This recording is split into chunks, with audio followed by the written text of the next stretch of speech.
No one spoke of Sector Zero. It wasn't officially mapped. It wasn't patrolled. The Galactic Archive listed it as a radio-dead void, likely full of broken planets and derelict matter left behind from ancient wars. A graveyard, they called it. But everyone knew it wasn't empty. That was where they put Earth. 200 years ago, the Unified Galactic Council voted unanimously to exile humanity. After the siege of Thessar Prime, after the screams from the wormhole experiments, after the Geneva Protocol violations, they had enough. The vote was quick, the enforcement quicker. They stripped Earth of recognition, erased her name from official maps, and exiled her survivors to the edge of mapped space, beyond the outermost beacons. No aid, no contact, just silence. And for 2 centuries, that silence held. Until now. Captain Elan Varos of the Nithari Vanguard had never believed in ghost stories. But as he stood on the bridge of his patrol ship, staring at the crackling data stream coming from deep in the Zero sector, his blood ran cold. "Play it again," he ordered. The transmission repeated, just static at first. Then came the hum, low and unnatural, like a machine trying to breathe. Then the words. "They are not dead. They are watching." Then came the coordinates. The bridge crew shifted uncomfortably. No one dared look at each other for long. No one said the word human out loud. It was bad luck. Worse than that, it was dangerous. "Set course," Varos said quietly. "We're going in." The navigator hesitated. "Sir, the Council can sit on their own fear. We're not sending this back through open channels. We go in quiet." There was something in his voice that shut down the rest of the crew's protests. They obeyed. 17 hours later, the patrol vessel dropped out of slipspace just outside the marked coordinates. At first, all they saw was blackness and dust. Ancient asteroids floated like rotten teeth in a dead man's mouth. Then the sensors lit up. Beneath the surface of a fractured moon was something. No, a dozen somethings. Structures, not ruins, powering up. "Is that a city?" the helmsman whispered. "No," Varos muttered, stepping closer to the screen. "That's not a city. That's a platform." The AI confirmed it. A dormant facility, hundreds of kilometers wide, embedded into the rock. Human tech. But not anything in the Council archives. Not anymore. "Sir, there's movement." They zoomed in. Something had just stepped out from one of the hexagonal gates near the crater's rim. A bipedal figure, tall, broad, not in a suit, not carrying a weapon, just walking. Walking like it didn't care who saw it. "Open comms," Varos said. "Channel open." He cleared his throat. "This is Captain Elan Varos of the Nithari Vanguard. Identify yourself." The figure stopped. Then, in perfect Nithari dialect, it spoke. "We warned you." There was a pop, like reality had hiccuped, and the feed went dead. Every light on the bridge flickered. The hull groaned. The nav systems crashed. The AI didn't respond. Then the backup screen blinked. A message appeared. "You came to see our exile. Now you'll see why they sent us here." On the bridge, Varos didn't move. He couldn't. He remembered the old stories, the kind his father used to whisper when no one else was around, about Earth's black projects, the ones that made even the Council afraid, the ones that weren't wars, they were mass unmaking. He looked out into the void again. The lights on the moon had all gone red. The facility was no longer dormant, and many things, were starting to rise from the surface. Tall machines, winged, silent, like executioners. He finally spoke, his voice rough. "Get us out of here. Now!" The helmsman didn't move. His hands shook. The nav system refused the jump.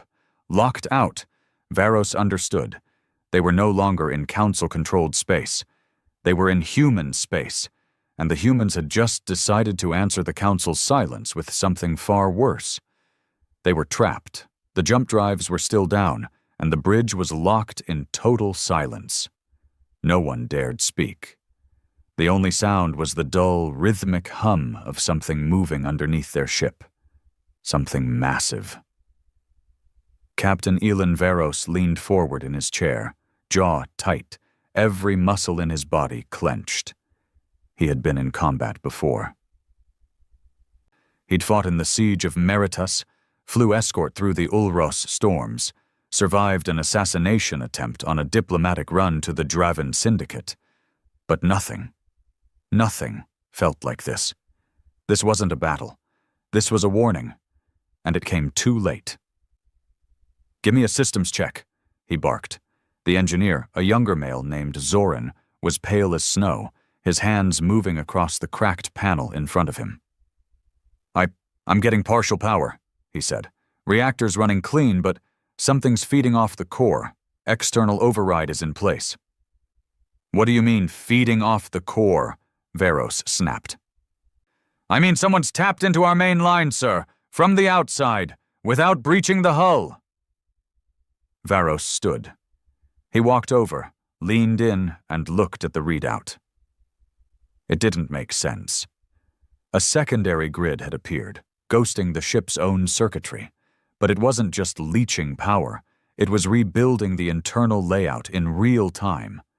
Rooms were reshaping, bulkheads rerouting, airlock permissions being rewritten, like the ship was being reprogrammed. "What in the void is this?" he muttered. That's when the lights turned red again. A low, pulsing hue bathed the bridge, slow and steady, like a heartbeat. And then came the voice. No speakers activated, no comms connected, just a voice directly in their minds. "We expected them to send more than one. We expected fleets, armadas. Instead, they sent you." The crew froze. Veros turned towards the main display. The moon below was alive now. Towers had unfolded. Huge metallic wings reached toward the stars like fingers from some buried god. "You don't remember why we were exiled. Only that we were. They scrubbed the records, burned the evidence. All that's left are whispers and monsters in bedtime stories." The helmsman, Rexton, older, grizzled, and former Navy, whispered, "It's psychic. Like the Mikra hybrids." Veros shook his head. "No, this is cleaner, direct, no haze, no blood cost. It's not some hybrid, this is controlled." Zoran's eyes were wide. "What if it's a machine?" The voice spoke again. "You think we became machines. You think exile broke us, but it made us better." Suddenly, every screen on the bridge lit up. Not with data, not with warnings. Faces, thousands of human faces, men, women, children, old and young. Some wore uniforms, some were scarred, some had eyes that glowed unnaturally. Others had no eyes at all. They stared, not moving, not blinking, just watching. And then, as if pulled by some invisible cord, the images vanished, replaced by a feed from inside their own ship. From outside the bridge, something was coming. A hiss echoed through the ship's corridors. Not air. Steam. The temperature was rising. The artificial gravity stuttered for a second, then normalized. Then footsteps. Heavy, mechanical, but organic at the same time. Rexton pulled his sidearm. "We need to secure the armory." "No," Veros said, voice steady. "We're not going to war with something we don't understand, not yet. We're not going to war, Captain. War came to us. It walked right up and took our ship apart." Another sound joined the first. A low thrum. Electrical. It was getting louder. "Sound that like to you?" Zoran asked. Veros nodded. "Power buildup. Weapons charging. Not ours." Seconds later, the hull shuddered. Not from an impact. From activation. One of the starboard weapon banks fired, without any command. It launched a high-density particle round straight into deep space. "Who authorized that?" Rexton barked. No one did. The screen updated. A single word appeared on the display. Calibrating. It was a weapons test. They were testing our own guns from within. Zoran stood up too fast and stumbled. "This is wrong! This isn't war! This is possession!" Varos turned towards the central display. "Show me the source of the override." The ship's AI tried, but the feed that came back wasn't sensor data. It was an image of a man, mid-30s, shaved head, black coat, standing alone on the moon's surface, staring straight up at their ship. Unblinking, unmoving. Zoran's voice cracked. "I've seen that face before." Varos looked over. "Where?" "In my father's logs. He was on the reclamation fleet, the one that tried to find Earth during the Silence Protocol breaches. Said they found a relay, with a message, a warning." "What warning?" Zoran swallowed hard. "If you find us, leave us buried, or we will unbury you too." Another shudder rolled through the ship. This time it came with a sharp crack, metal tearing. Down on Deck 3, the hull split inward in a perfect circle, a clean, seamless hole. No explosion, no fire. Then came the sound. Not boots, bare feet, slow, deliberate steps on steel plating. Rexton was already on his way down, weapon drawn. "I'll take a recon drone." "Negative," Varos said. "Go with 2 guards. Real eyes on this. If you lose visuals, you pull back." Rexton nodded. His face like stone, and disappeared down the lift. Varos remained silent for a while. Then he looked at Zoran. "Tell me what we're dealing with." Zoran hesitated. "Zoran." "I think," he began slowly, "they never stopped building. I think when the Council exiled them, they knew humanity wouldn't just die out. They prepared for it." Varos narrowed his eyes. "Prepared for what?" Zoran looked up at him, haunted. "For the day someone came back." Deck 3. Rexton moved quietly. The corridor was lined with blinking red lights and faint smoke from a blown conduit. His guards were jumpy, rifles up. Then he saw it. Footprints, not oily. Not scorched, just dry almost, printed into the metal. Each one pulsed slightly as if still warm. He followed them, turned the corner, and stopped cold. The man from the feed stood 10 feet away, in the middle of the corridor. Same black coat, same shaved head. He was barefoot, expression blank. He looked like a ghost, but he was very real. "Don't move," Rexton ordered, raising his weapon. The man didn't. Rexton took a slow step forward. "Identify yourself," the man spoke. "I am the warning." Rexton frowned. "That's supposed to scare me?" "No," the man said. "It's supposed to remind you." The lights behind him flickered. And then the guards opened fire. Not on the intruder, on Rexton. The captain of the guard was faster than them both, rolling to the side, firing a stun burst into one, then the other. But it was too late.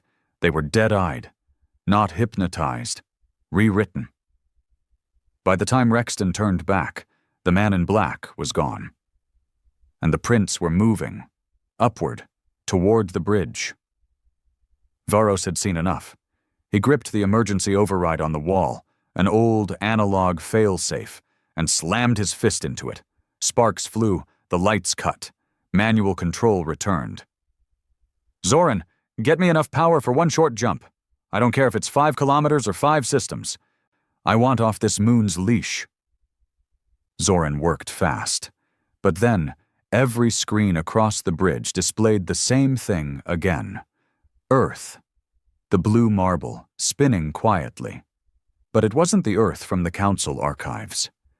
This Earth had satellites that looked more like weapons, massive orbital rings, cities shaped like circuits, space elevators wrapped in solar cages. A voice whispered, cold and final. We never went silent. You just stopped listening. The ship's engines came online, and the course? Preset. Back to the core of the galaxy. Back to the Council. Varos stared at the display.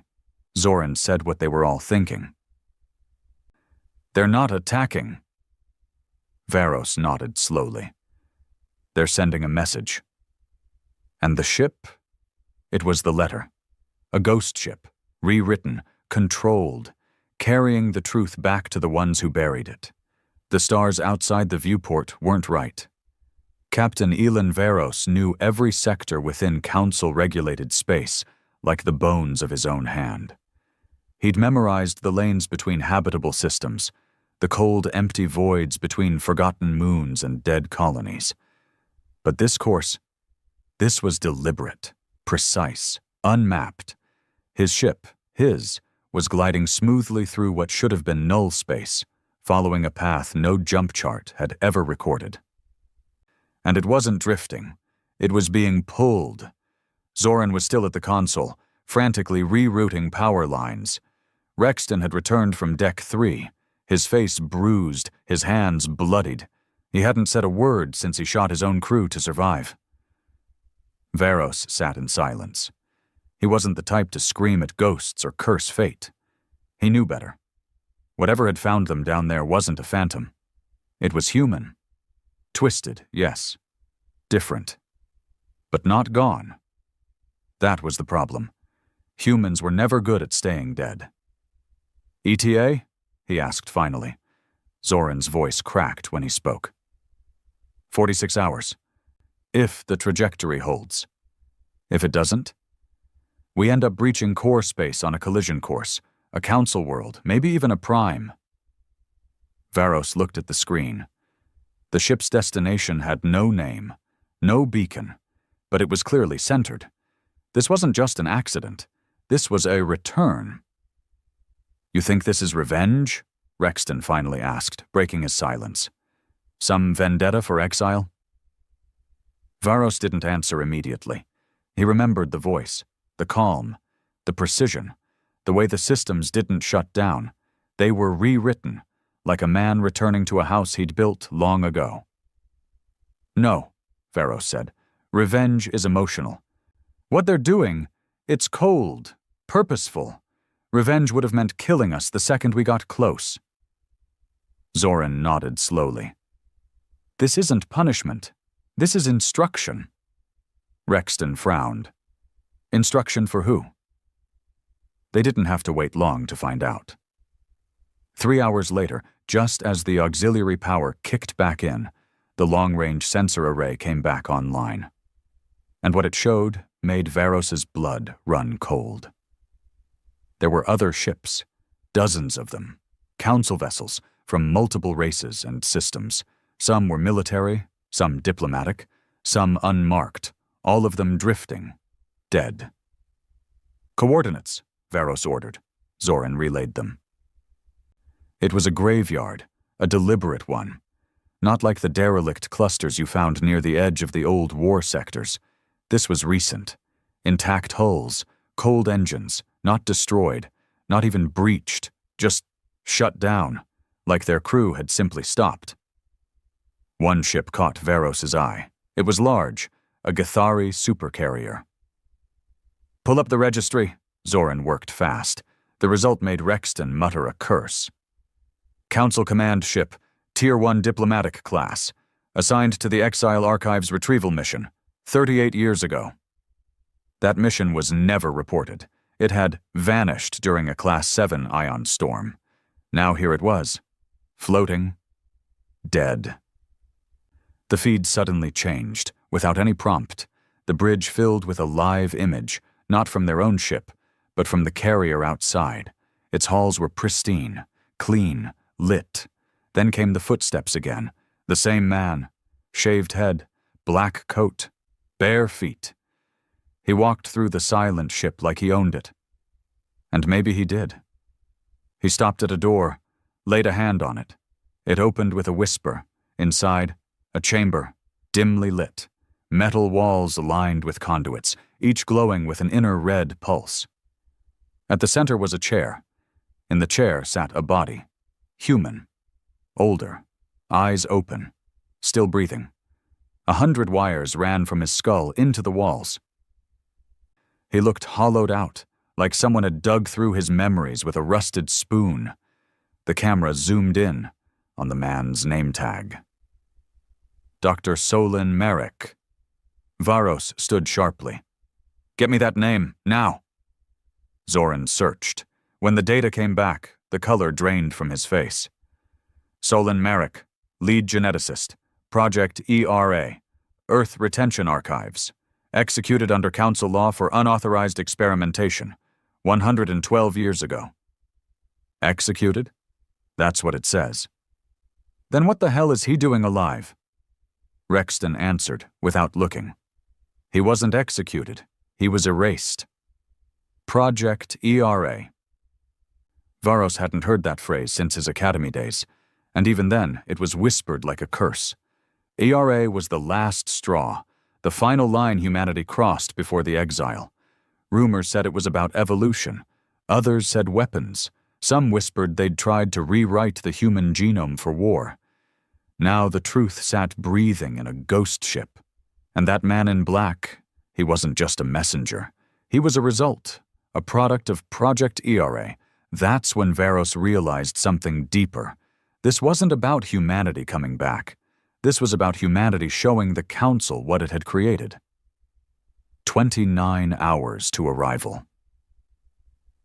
The Council would detect them soon. They'd try to make contact, maybe even scramble interceptors. They wouldn't know the truth until it was too late. Unless...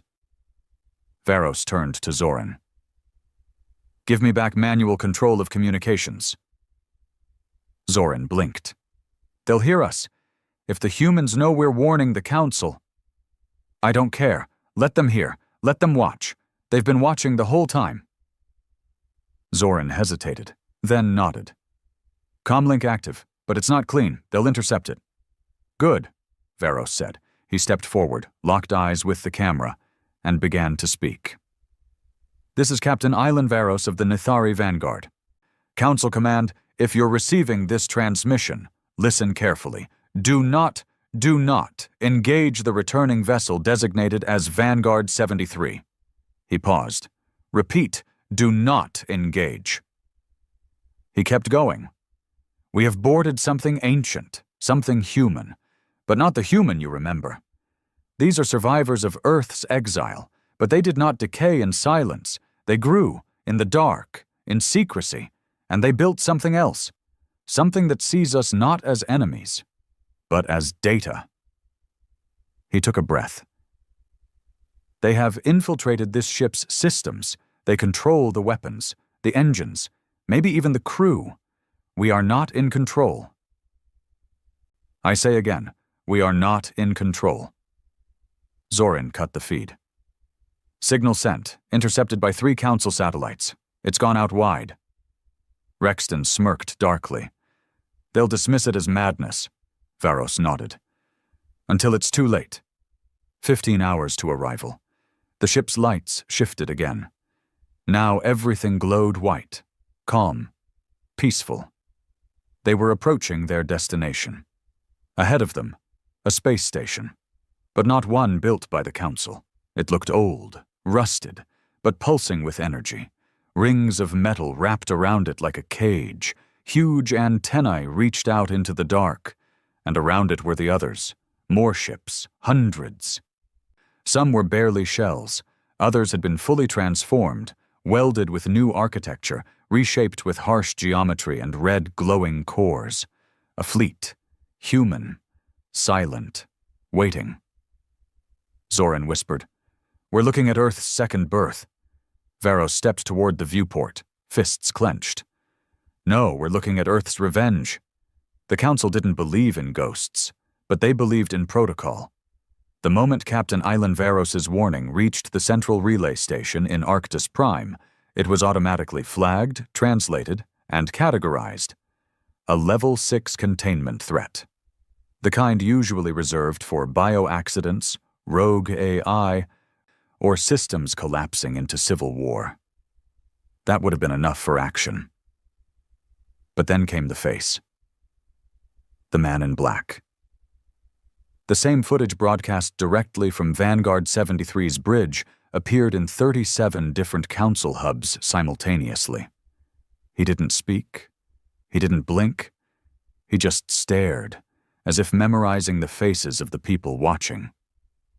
The council chamber, buried deep beneath Sirathil, the bureaucratic heart of galactic diplomacy, fell into chaos.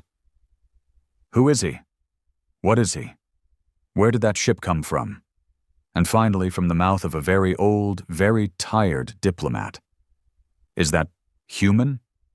The question was dangerous, treasonous even. To acknowledge Earth's bloodline was to reopen a wound sealed with fire and war.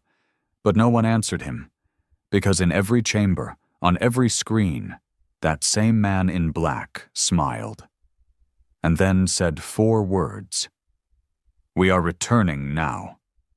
Back aboard Vanguard 73, the atmosphere changed. There was no temperature drop, no artificial voice whispering over the comms, but everyone on the ship felt it in their bones. They were approaching something older than anything they'd known. Earth was gone, sure, but this station ahead, wasn't Earth. It was a cradle, a forge. Rexton stood beside Varos at the main viewport, his jaw clenched, his arms crossed tight over his chest. That's not a station. No, Varos said. It's a seed vault. Zoran turned in his chair. What kind of seed vault builds an army? The kind that knows it's going to be erased, Varos replied. The station grew larger, circular, ancient, alive with deep red pulses. Inside, faint lights moved, dozens of them. Ships, drones, maybe people, maybe not. Then the ship stopped. Dead. No gravity well, no tether, just total halt, like a leash had been pulled taut. You will disembark, said the voice. Not aloud. Inside them, every crew member heard it. Every thought paused. Zoran swallowed. Is that a suggestion? The voice answered instantly. No, it is instruction. The boarding ramp opened without a sound. No hiss, no pressure release. The ship opened like it had always been meant to arrive. Varos stepped first, wearing his command coat, blaster holstered but unlocked. Rexton followed, one hand on his rifle. Zoran came last, holding a portable relay, trying to keep the last remaining link to Council space open. They stepped onto the platform. Steel, smooth, clean, no markings. A perfect silence greeted them, until the lights activated. Sequential. Red to white, each one pulsing toward a door ahead. Varos muttered, Guidance system. Like rats in a maze, Rexton said. No, said Zoran. Rats get tested. We're being studied. They walked. The doors opened before they reached them. Inside, a hall, lined with glass chambers. Each chamber held a person. Some were standing, eyes closed. Some floated.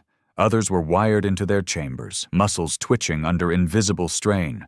They were human, not council hybrid, not modified. Pure, but evolved. Faster, sharper, engineered, the result of 100 years in exile. And they were all asleep. At the end of the corridor was a room. The same man from the moon stood there. Same black coat. Still barefoot. His voice was quiet, but inside their minds it echoed like thunder. You made it. Varos stepped forward. You're the one who took our ship. No, the man replied. I took back our ship. It was human once. Rexton raised his rifle an inch. You gonna explain what the hell all this is? These people in glass? These sleeping clones? They are not clones. They are heritage. Varos narrowed his eyes. Explain. The man turned toward the wall. It lit up. Footage appeared, old, grainy, but real. Earth, before exile, cities burning, riots in the sky, council ships orbiting the planet, humans fighting both each other and everything else. When exile was enforced, humanity was fractured. Not all of us complied. Some ran, some hid, some submitted. Another clip. A hidden base. Scientists injecting something into their arms. Cryopods being sealed. Children being locked in data-rich chambers. Project ERA was not a weapon. It was a memory, a container. A way to ensure that if humanity was ever forgotten, it would still return. Varos stepped closer. Return to what? The man turned, eyes sharp now. To remind them. Back in council space, panic ignited. A fleet of ships was mobilized. The closest was the Virine Hammer, a heavy dreadnought stationed at the orbital docks of Vatal system. Within 5 hours, it would intercept Vanguard 73. The admiral in charge, a brutal tactician named Jorve Heklar, didn't wait for clearance. He ordered engagement on sight. He didn't know what he was walking into, because humanity didn't just plan to arrive, they planned to broadcast. In the cradle station, the man in black walked ahead. The crew followed. Another room opened. Inside, a massive projection chamber. Screens, satellites, psychic amplifiers. Zoran gasped. This is a transmitter. Correct, the man said. What are you transmitting? The man turned toward them again and smiled. History. He raised one hand. The system hummed. Across the galaxy, on every council system, every channel, every world, screens flickered. Messages replaced transmissions. Advertisements turned into warnings. News feeds became memories. You erased us, but we recorded everything.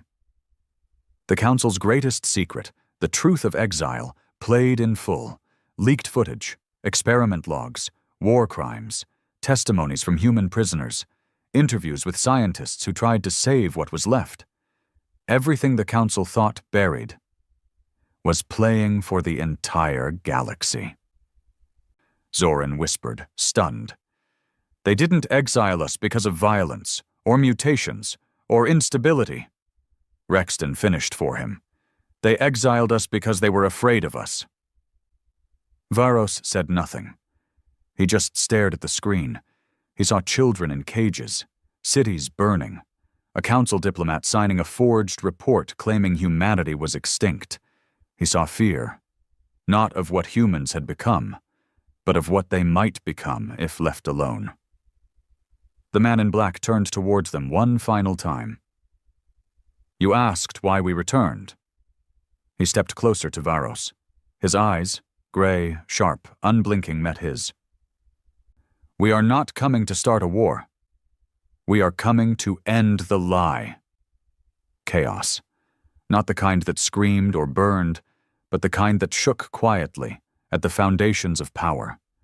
The kind that turned the confident into cowards and the innocent into enemies. Across the core systems of the Galactic Council, the truth spread like infection. Entire networks collapsed under the flood of raw data. Screens lit up in palaces and slums alike. Senate halls filled with images of Earth's betrayal.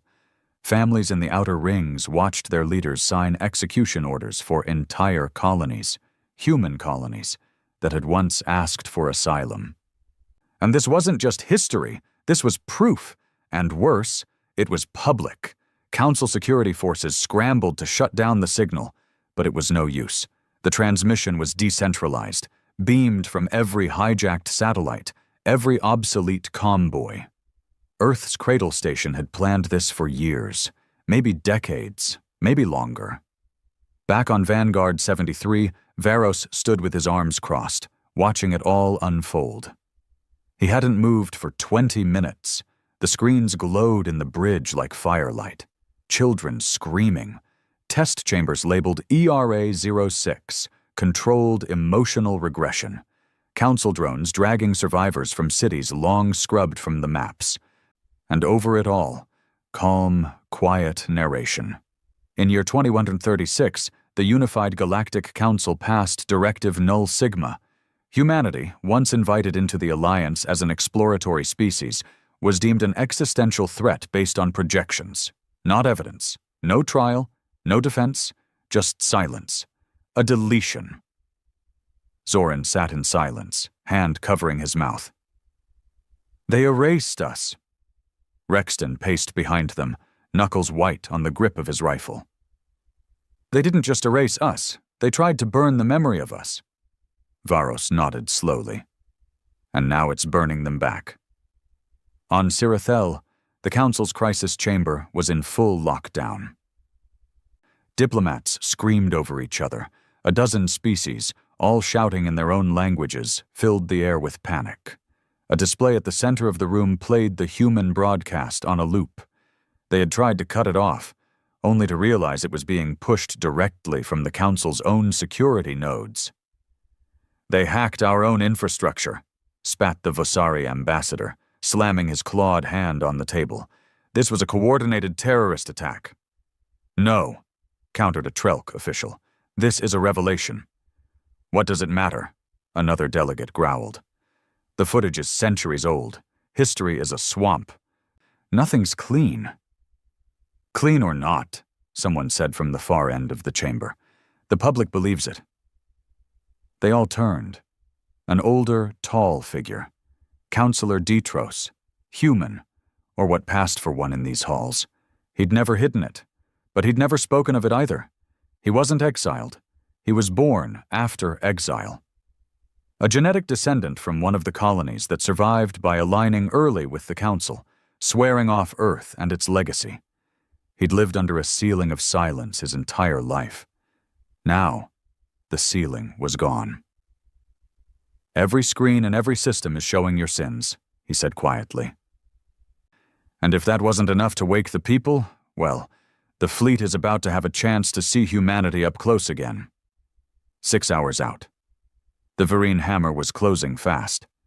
Admiral Jorve Heklar stood on the command deck of the dreadnought, staring out at the stars like they owed him something. He'd ignored the political feed. He didn't care what the humans said, what they showed. Old lies, emotional trash. It didn't matter. He was a soldier, and his mission was simple. Intercept Vanguard 73. Disable if possible. Destroy if required. He had 23 ships under his command, and 1 rogue ship ahead. Human or not, it wasn't coming back to Council space, not while he was alive. Engage targeting, he barked. Fire a warning burst. Let's see if the rats scatter. Inside the cradle station, the man in black watched silently as the hammer fleet approached. He didn't blink. He didn't issue orders. He simply watched. Varos and his crew stood behind him, silent as well. No alarms, no alerts, no scrambling fighters. Just stillness. Then came the pulse. Zoran jumped. Power spike! From the vault's core! Rexton raised his rifle instinctively. What the hell was that? Varos stepped forward. That wasn't a weapon. No, the man in black said. That was an invitation. The Vereen hammer's bridge lit up with warnings. Thousands of encrypted signals flooded their systems. Not malware, not weapons, just coordinates, and a phrase repeated in hundreds of languages. You wanted us forgotten. Now come and see what you buried. Admiral Heklar snarled. Bring me firing solutions, all of them. We're not opening dialogue with the goddamn dead. The moment the first cannon fired, everything changed. Not on the hammer, but on the other side. The cradle station did not return fire. The fleet did. From behind the station, hidden in a veil of deflection fields and silence, rose 12 ships. Black, sleek, angular, no heat signatures, no energy trails, just movement, smooth and silent. Zoran gasped. Those aren't Council class. They're human, Rexton said. No, the man in black corrected. They're post-human.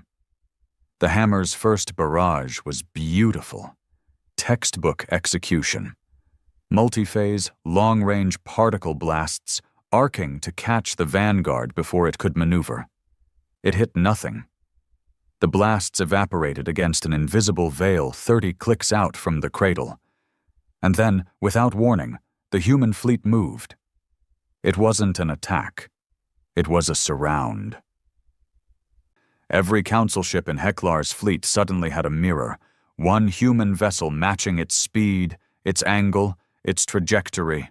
No weapons were fired, just presence. Heklar roared, "Open full fire! All batteries! I want that station burned to ash!" But nothing happened, because the command decks had gone dark. His fleet systems were still online. But the command protocols, the ones controlling who could fire and when, had been changed. On Vanguard 73, Zoran's voice cracked with disbelief. "They've rewritten the command trees on the Hammer's fleet from the outside. That's not hacking. That's systemic override." Varos didn't speak. He watched. He understood. This wasn't humanity coming home. This was humanity showing the galaxy why it had never needed it. Back on the Hammer, Admiral Heklar stood in silence, red-faced and trembling, as the screens went black. Then a single message appeared. "Weapons are tools of the scared. You're not scared enough yet." He stared, and for the first time in 30 years, he felt it. Fear. Then came the broadcast. Not the truth this time, but the terms. The man in black appeared across every screen again. Not a scream, not a threat. A statement. "We are not here to destroy you. We are here to remind you. You do not govern us. You do not own our narrative. You do not decide who is forgotten. We were buried, but not broken. Now you will choose. Admit the truth, or we will become your truth." Back on Sirathel, the council was silent. No shouting, no finger-pointing, just cold realization. If they fired, they might win, but they'd lose something greater, their control, and if they stayed silent, they'd already lost. Varos stood on the observation deck of the cradle now, the stars stretching wide around him. Zoran stepped beside him, eyes still filled with disbelief. "You think they'll give in?" Varos shook his head. "No. Not yet." "Then what happens next?" He didn't answer right away, because he didn't know. But the man in black, standing behind them, did. He stepped forward, looked at the stars, and whispered, "Now, we let them remember." The cradle didn't glow anymore. It radiated. The station, which had slept for over 2 centuries at the edge of all known maps, was now the brightest object in its region of space, its hull humming with energy, surrounded by 12 black, unmarked ships, their outlines razor-sharp against the void. Council fleets across 4 sectors were frozen in orbit, caught in a standoff they no longer understood. Everyone was waiting. Everyone was watching, and no one dared speak first. On the observation deck, Captain Varos felt it all, the silence, the tension, the weight of revelation pressing down like gravity on his chest. Behind him, the man in black stood quietly, hands behind his back, face unreadable. Varos finally turned. "What happens if they don't speak?" The man didn't blink. "Then the broadcast changes." "To what?" "To the parts they erased." Varos paused. "You mean what they did?" "No." His tone darkened. "I mean what we became because of it." Zoran sat alone in the cradle's central data chamber. His eyes locked on streams of recovered footage playing across overlapping holoscreens. Human lives cataloged like software, Project ERA entries stretching back 170 years. Children bred with adaptive thought looping. Men with fail-safe silence reflexes that let them resist psychic probes. Women genetically reprogrammed to learn combat by watching others die once. Every log ended with a simple word. Active. "They didn't just prepare to survive exile," Zoran muttered. "They optimized it." Beside him, one of the post-human crew, tall, armored, silent, glanced down at the data. It spoke for the first time. Its voice androgynous and flat. We were born from abandonment, not war, but it gave us purpose. Zoran looked up slowly. You think this is purpose? The being tilted its head. You still think purpose is a choice. Elsewhere, in one of the cradle's silent, living chambers, Rexton stood staring at a chambered wall, where 20 individuals stood in deep stasis, motionless, eyes open but unseeing. He couldn't look away. Each was marked by the same emblem, a silver triangle split down the center. The symbol of Silence Corps, a rumored branch of Project ERA thought to be myth, designed for espionage, infiltration, and worst of all, cultural collapse. The kind of soldiers that didn't win wars, they undermined civilizations. Rexton swallowed hard. He'd been a soldier his whole life. He'd fought everything from flesh to fungus. But these weren't warriors. They were answers to questions no one should have asked. A voice echoed in the chamber behind him. Do you understand why we stopped talking? He turned. Another post-human stood in the doorway. This one shorter. Female frame, face uncovered. Pale eyes with no pupils. You mean with the galaxy? Rexton asked. No, I mean with each other. She walked forward, slow, deliberate.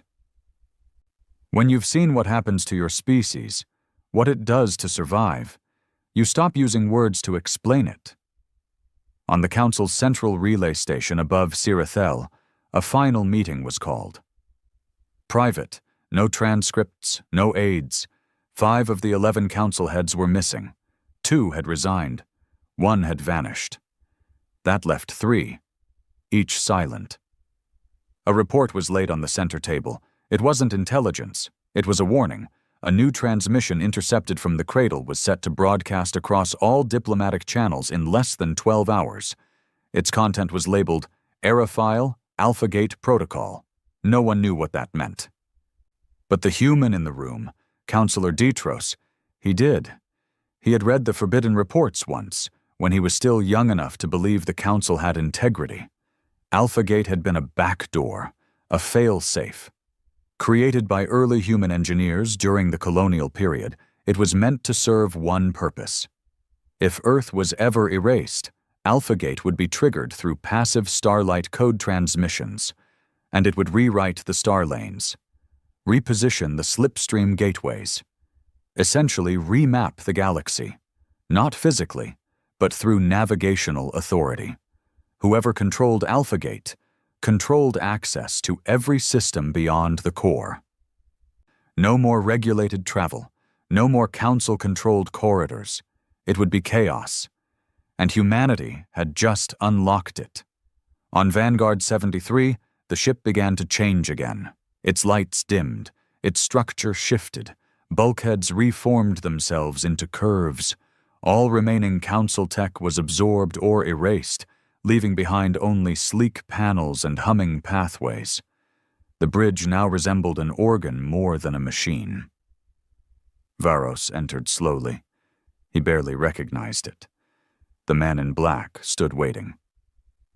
It's yours again? Varos asked bitterly. The man shook his head. No, it's ours. You just forgot how much of it was built by human hands before the Council ever took it. Varos stared at him. You think any of this will work? You think truth is enough? No, the man replied. We don't expect change. We expect recognition. And if they won't? The man walked forward. Then we dissolve the map. Council command on Karaith Prime scrambled for military containment. New fleets were assembled, strike orders drafted. But every time they prepared for engagement, their vessels reported back the same issue. Their targets moved before orders were even given. The cradle was listening.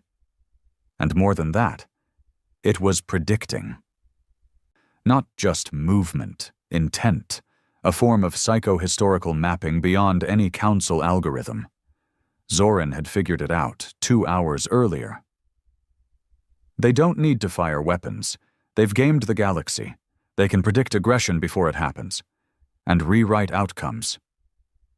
He looked up at Varos in awe. This isn't warfare. It's preemptive dominance. If the Council moves, humanity's already moved 6 steps ahead. And then, a decision came. A message from the Council. Official. Direct. No lies. No diplomats. Just words. We acknowledge the crimes against your species. We accept the consequences of our past.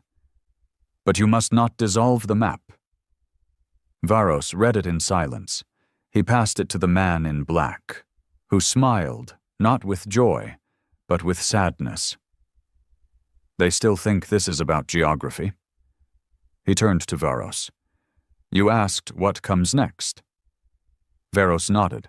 The man's voice was calm. Now, we unmap civilization. The map was breaking, not metaphorically, not as a figure of speech, literally, system by system, star lane by star lane, the galactic map was being restructured. It started with simple misalignments, jump beacons blinking out of sync, star charts becoming outdated by the hour. Then came the pathway collapses, whole corridors through slipspace suddenly redirected, like invisible hands were moving the stars themselves. And in a way, they were. AlphaGate wasn't just some old human protocol. It was a genetic key, encoded across generations, embedded in dormant human DNA. And it had finally been triggered. Not by weapons, not by force, by return. Each post-human in the cradle station carried a strand. Each one was part of a living algorithm tied to forgotten machines, hidden across the edges of explored space. Relics from Earth's lost future. The Council thought it had mapped everything. But the real map had been buried in exile. And now, that map was overwriting everything they knew. Captain Elon Varos watched the slipstream collapse with dead eyes. The feed from the Council's interstellar logistics hub showed entire sectors blinking offline. Military paths gone. Trade lanes twisted into voids. Systems once stable, now unreachable. Not through sabotage, not through attack. Just irrelevance. Zoran sat at the console, a hand pressed to his head. They can't hold this. Navigation's blind. Ships are stranded. Civilian clusters are isolating one by one. Varos didn't respond. Behind them, the man in black spoke without turning. We told them not to bury us. Rexton leaned against the wall, arms folded. And what? You just decide to rewrite the universe because no one apologized? No, the man replied. We rewrote it because they built their future on a lie, and we were that lie's foundation. His voice didn't rise. He never shouted. He didn't need to. Because now, when he spoke, the galaxy trembled. Back on Sirathel, the Council was disintegrating. Not physically, politically. With every passing hour, species began defecting, some publicly, others quietly. Not because they agreed with humanity, but because the system no longer worked. What good was the Council if it couldn't control its own roads? If its maps were obsolete? If its greatest crime had just returned in living form? Councillor Datros watched from his private terminal, reports streaming in. Deserters, splinter colonies, even core members debating withdrawal. He didn't feel satisfaction. He felt dread. Because while everyone was asking what would happen next, only he remembered why humanity was exiled in the first place. Not because of what they did, but because of what they couldn't be controlled to become. Inside the Cradle's command chamber, Varos finally spoke. His voice was low, tired. They're surrendering in pieces. Can't you stop this now? The man in black turned to him, quiet. Stop what? The collapse, the remapping. You've made your point. No, the man said. He walked towards the central interface, a vast sphere hovering over a data core pulsing with light. We haven't even started. Zoran stood up sharply. What the hell does that mean? The man looked over his shoulder. His eyes, still calm, still unblinking, were not cruel. They were resigned. The council thinks they're watching the end of a structure. But what they're really seeing is the beginning of a new species. Varos stepped forward, fists clenched. We're all human. The man in black smiled faintly. No, you were. We evolved in darkness, alone, without rules, without mercy. You had systems. We had silence. You had hierarchy. We had survival. You still think this is politics. He tapped the sphere. The lights shifted. A hologram filled the chamber. Not of ships, not of weapons, but of ideas. Artificial philosophy, cognitive clustering, bio-looped education systems, emotion regulation mapping. It wasn't a war plan. It was a society, designed, efficient, free of chaos, free of sentiment, post-human. Zoran whispered, This is civilization without empathy. No, the man corrected. It's civilization without fragility. Varos stared at the images, perfect learning loops, loyalty matrices, genetic filters to remove impulse. And something inside him finally broke. He stepped forward, grabbed the man by the collar, shoved him against the sphere. What gives you the right? The man looked him in the eye, unshaken. The same thing that gave them the right to bury us. A new alert flashed. Another fleet was approaching. Not council. Independent. The Routh Syndicate, a loose alliance of mercenaries and smugglers who had long profited off the cracks between systems, was now moving in. Zoran read the report. They're trying to establish a corridor. They want control of the new lanes. The man in black didn't even look at the screen. They won't reach us. Why? Rexton asked. Because this is the last place on the map, he replied, and nothing reaches what's already been removed.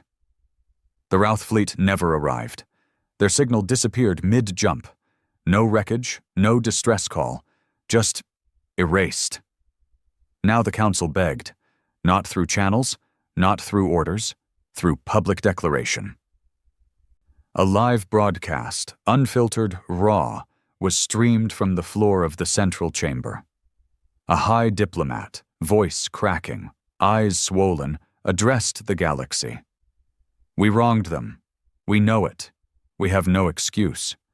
But if there is still a part of them that remembers what it means to be human, let them prove it by showing mercy. Inside the cradle, silence fell. Zoran looked at the man. Will you? The man walked to the edge of the chamber, where the stars stretched out in every direction. He stood there for a long moment. Then he said something that shook Varos more than any fleet ever could. Mercy is a luxury for the comfortable. We didn't have that. Suddenly the sphere pulsed with light. A final sequence initiated, unmapping complete. The map was gone, not just from the Council's systems, but from the galaxy's consciousness. All known lanes, routes, coordinates, reset. In their place, the Cradle's language. Only those who aligned would be given access. A new galactic structure, built not on lies, but on memory. The man in black turned to Varos. You can go now. Varos blinked. What? Your ship is free. You're not needed anymore. Zoran looked between them. Wait, what about us? The man smiled faintly. You were never prisoners. You were witnesses. Varos stood still, then asked the question he'd been afraid of since the beginning. What if I don't want to go? The man in black met his eyes, then, for the first time, spoke gently. Then you already know the truth. The ship didn't hum anymore. It breathed. As Captain Elin Varos stepped once more onto the bridge of Vanguard 73, he felt it. The subtle thrum beneath his boots, like a distant heartbeat. The ship was no longer a machine. It was an organism, rewritten from within, alive in a way that made him uncomfortable. Zoran was already there, sitting by the viewport, staring at the new map projected before them. It didn't look like the old ones. No clean lines, no neat clusters of sectors. It was a spiral, constantly shifting, reorienting in real time. Access codes updated every second. Transit paths flowed like living arteries. And at the center of it all, the cradle, the new heart of galactic navigation. No council, no votes, no treaties, just acknowledgement. You either accepted the new reality, or you drifted in isolation. "This is it," Zoran whispered. "They've done it." Varos stood beside him. "Done what?" Zoran looked up, eyes hollow. "They didn't just rewrite the map. They rewrote relevance." And he was right. Across the stars, civilizations were now trying to catch up, not militarily, culturally. Entire societies were adapting to new protocols just to stay connected, to survive. Those who resisted, they simply vanished from the stream. In a universe run by access, irrelevance was extinction. Behind them, the man in black entered the bridge, still barefoot, still silent, still impossibly calm. He walked to the edge of the viewport and watched the spiral rotate. Varos turned to him. "What happens now?" The man answered without looking. "Now, it lives. You built an empire without force, without fire. Just function." He nodded. "Empires collapse. Function doesn't." Zoran stood. "You're going to let the council survive?" "They've already survived themselves into irrelevance. You could crush them." The man turned finally. "And what would that prove? That we are what they feared?" His eyes lingered on Varos. "No. They feared we'd become monsters. But monsters demand recognition. We don't. We don't need to be seen. We only need to be necessary." Councillor Datros watched from Sirathel's hollowed command floor, once filled with power, now empty. The last message from the cradle had just come through. "You are free to govern yourselves. You are no longer governing the stars." It wasn't an attack, it was a divorce, and it hit harder than any weapon. Datros sat alone, watching lights fade across the galactic feed. Old systems, once tagged in golden glow, now blinked out, unregistered. Stripped of relevance, they weren't destroyed, just bypassed. Unseen, his people would survive. But they'd never lead again. Because you can't lead a world that no longer needs you. Back on the cradle, Rexton stood by the entrance to the docking corridor, watching two post-humans calibrate what looked like an airlock, but pulsed like muscle tissue. He didn't speak until Varos approached. "Ship's free," Rexton muttered. Varos nodded. "So are we." "You believe that?" Varos looked past him, into the ever-pulsing corridors of the cradle. "No." He stepped closer. "You thinking of staying?" "I don't know what that means anymore," Varos admitted. "Staying where? As what?" Rexton nodded. "That's the problem. They didn't just build a better society." He paused, then looked Varos dead in the eye. "They built one that doesn't need us." In the final chamber of the cradle, deep beneath the surface, Varos stood face to face with the man in black for the last time. "Who were you?" he asked. The man looked up at the ceiling, where stars shimmered on the curved display like a false sky. "I was born in silence," he said quietly. "Not on Earth. Not even in orbit. I was raised in one of the hidden colonies, the ones too far to matter. My mother died before I knew her. My father trained me to never speak my history." He looked at Varos. "I never wanted vengeance. I wanted continuity." Varos frowned. "Continuity of what?" The man smiled. Of consequence? The stars outside flickered. And then it began. The final transmission. Across every channel, a single feed replaced all others. It wasn't a speech, not a warning, not a threat. It was a memory. The last full recording of Earth's final day before exile, uncut, unedited, raw, the evacuation, the executions, the broadcast silence ordered by the Council, the burning of the final colony codebooks, the moment humanity was officially erased from the map. And then, a whisper, a woman's voice crying over a dead comms link. "We remember, even if you won't." And the signal ended. Zoran cried. Not loud, just silently, sitting against the viewport, watching the stars turn slowly. He wasn't ashamed, he wasn't angry, he was grieving. For a people forgotten, and for a galaxy that might never be innocent again. Varos stood at the threshold of Vanguard 73, his hand resting against the new hull. It no longer felt like steel, it felt like bone. "You could stay," the man in black offered. Varos didn't move. "Become part of what's next." "I already am," Varos said, "but not here." He turned. "Someone needs to remember what came before." The man nodded. "Then go, but you carry the truth now, and truth is never safe." Varos stepped onto his ship. Zoran followed. Rexton was already at the helm. They left in silence. No escort, no broadcast. Just drifted quietly from the cradle, which turned slowly, returning to its passive state like a seed pod after blooming. Vanguard 73 vanished into the void. The new map accepted their exit without resistance. It did not log their path. It simply let them go. The last scene cut to black, and somewhere, far beyond stars and council halls and cradle-grown mines, a child on a backwater planet opened an old intercepted file. She watched a man speak about exile. She saw a fleet made of silence. And she whispered 3 words no one had taught her. We were human. And in the dark, something stirred.